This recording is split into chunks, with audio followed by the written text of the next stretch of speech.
Chapter 15. Jaime Barareso and the Cambridge Spanish Branch. Starting in 1976, a small group of Spanish-speaking members began meeting in their own Sunday school class in the Cambridge First Ward.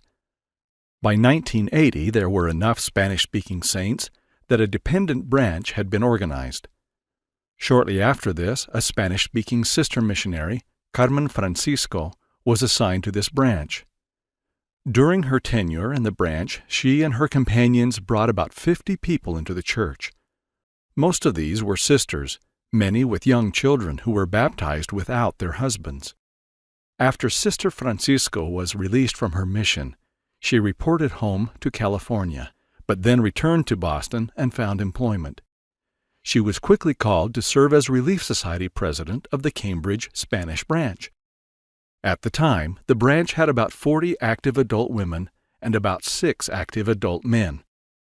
Sister Francisco challenged the Relief Society sisters to work on this issue, pointing out that if the branch were ever going to become a ward, they needed greater priesthood strength.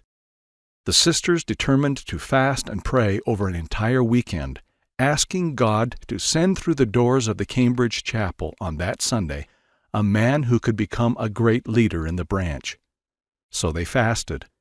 And sure enough, that Sunday a new man walked through the door of the church building. But far from being the mature, capable leader they had fasted for, this young man was a 15-year-old immigrant from El Salvador, Jaime Barareso, who had joined the church there with his mother. Jaime stuttered so badly that he could not carry on a conversation with anyone except young children.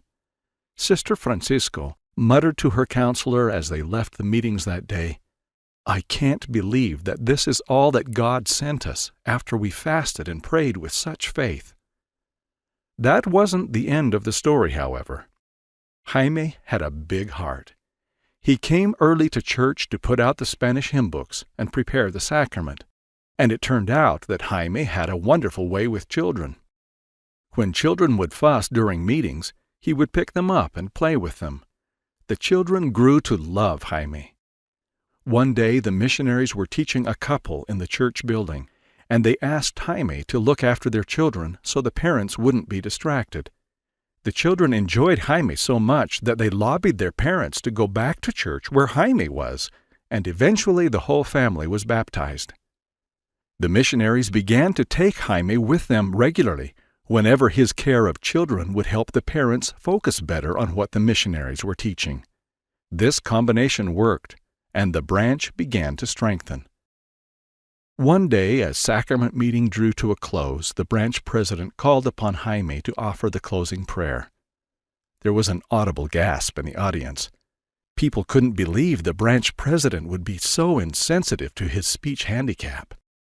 But Jaime stood and offered a beautiful prayer.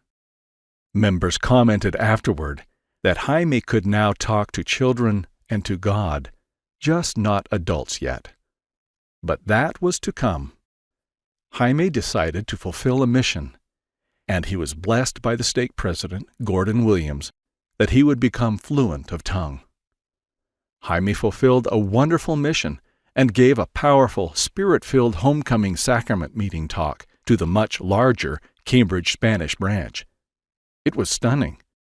In not many years, an insecure boy who couldn't speak to adults had become a man who stood before them confident, articulate, and filled with the Spirit of God. After the hymn and benediction at the end of Jaime's talk, no one rose to leave.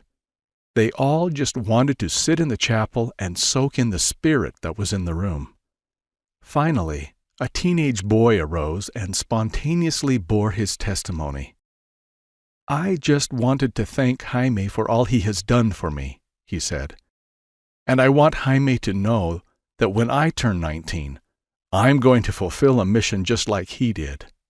Then another boy arose, bore his testimony, thanked Jaime, and pledged that he too would fulfill a mission when he turned 19. One by one, 13 of the boys in the congregation arose and made that pledge to Jaime. 12 of the 13 boys fulfilled their pledges.